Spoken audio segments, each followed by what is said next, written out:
All right, welcome back. We came outside now in the elements to introduce you to these reindeer from Summerfield Zoo. We're here with Rick and Tammy. They actually were just on the show a few weeks ago. They brought some other animals, but these have got to be the coolest.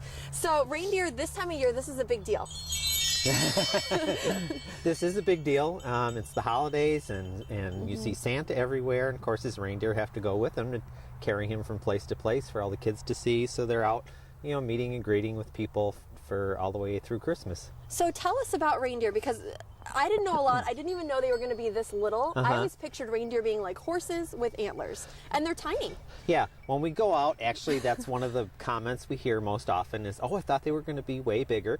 But if you listen to the poem, it says Santa and his 8 tiny reindeer. Yeah. So it does say that they are small animals. Because they're from northern climates, a lot of the animals are smaller because there's less food to eat. Gotcha. Now, Tammy, speak up a little bit because we want to make sure that we hear you, but what goes into taking care of these reindeer? Well, this is a climate that they're not native to, and we do know that. They love the wintertime. They do really well in the winter. We feed them, they eat hay and reindeer pellets. In the summertime, they graze, but when it's really hot, they have not adapted. It's kind of odd. They spent a couple of months in the indoor arena last summer with pools and big fans, and they have a hard time around here in the summertime. It sounds like me, but with winter. Like, I can't adapt to the winter, and it's like, I think you're used to a certain climate. Where are they from naturally? Naturally, they're from Lapland, Siberia, Norway. A lot of people think they're from Alaska, but they are not. I thought that. No, they were brought to Alaska around the turn of the century by a Presbyterian minister who brought them so that there'd be a source of food and pack animals for the Eskimos. And they weren't able to dock, and they dropped them off of boats and they swam to shore. All right, so how do they do with people? Because obviously we're standing right next to them. They're very calm.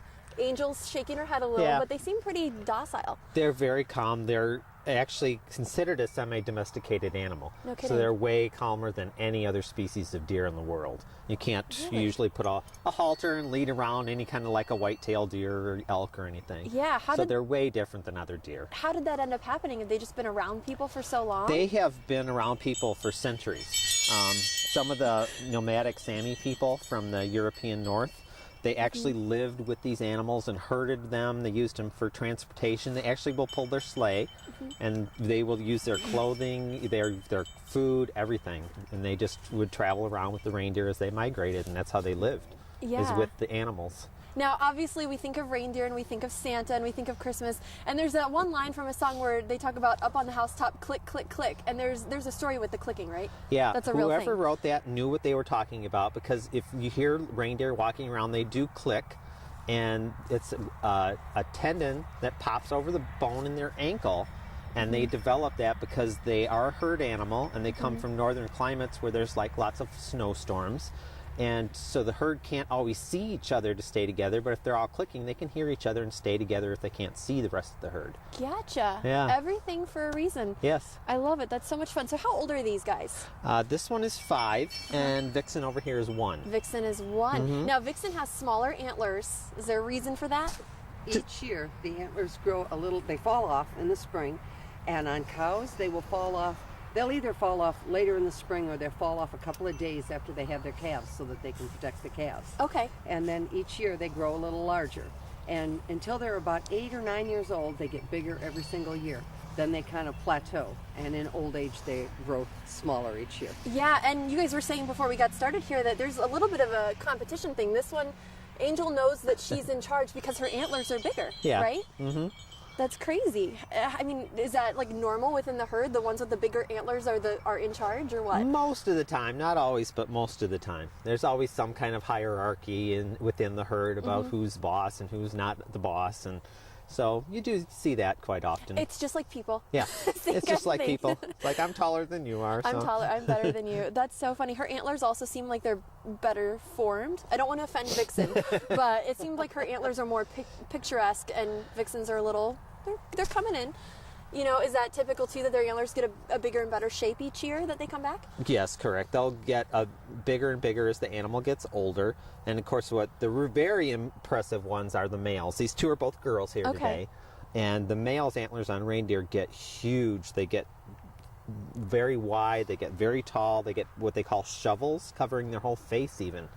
Because these are big. These are big. I but mean, the I'm a little males scared. I feel like I'm going to get poked. This is enough. The males can get 4 or 5 feet off the top of their head. They're not and even 4 or 5 weigh feet like, tall. No, they're huge for the size animal they are, Yeah. just immense.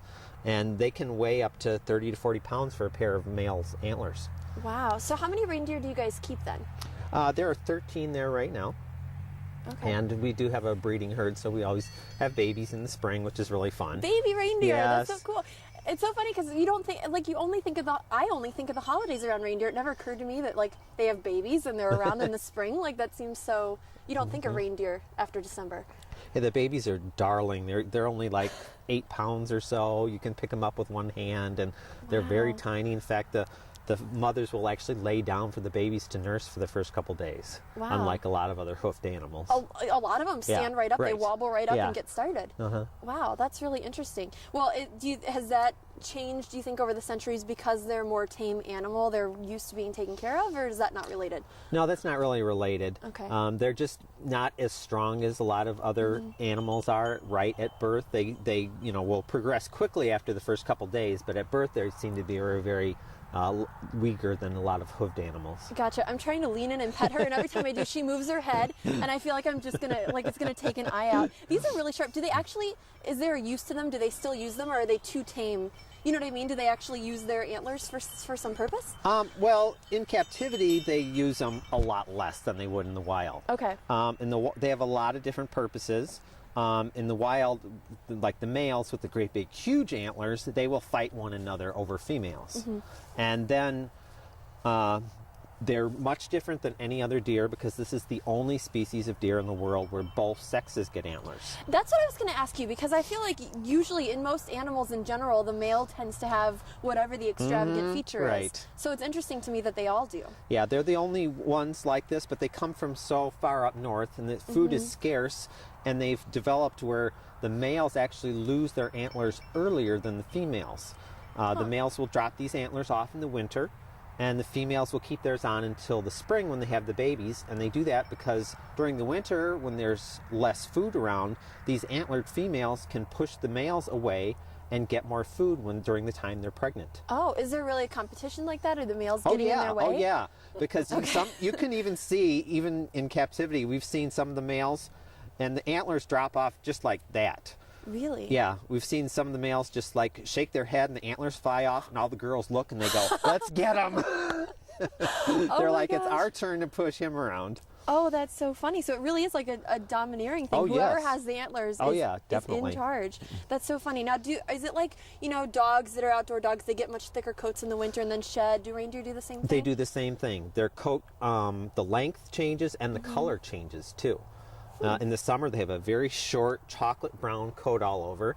And so in the wintertime, they get this thick hair, and it gets much lighter to kind of blend in better.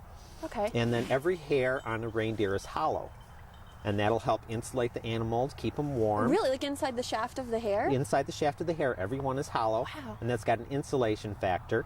And it also helps keep them more buoyant because reindeer, not only do they fly, but they swim. Yeah. Because they're, Really? I didn't know they they're swam. migratory animals, so if they have to come across a river or something, they just jump right in and swim across the river. No kidding. And of course, they need to be lightweight to fly Yeah. for Santa. Right. Well, we need to take a quick break, but we do want to come back and talk about how people can actually come meet them, because I feel selfish. I'm kind of hogging them, but you guys have to see these. They're so cool. So we'll take a quick break and we'll talk to you about how you can bring them out to your event or come see them. We'll be right back.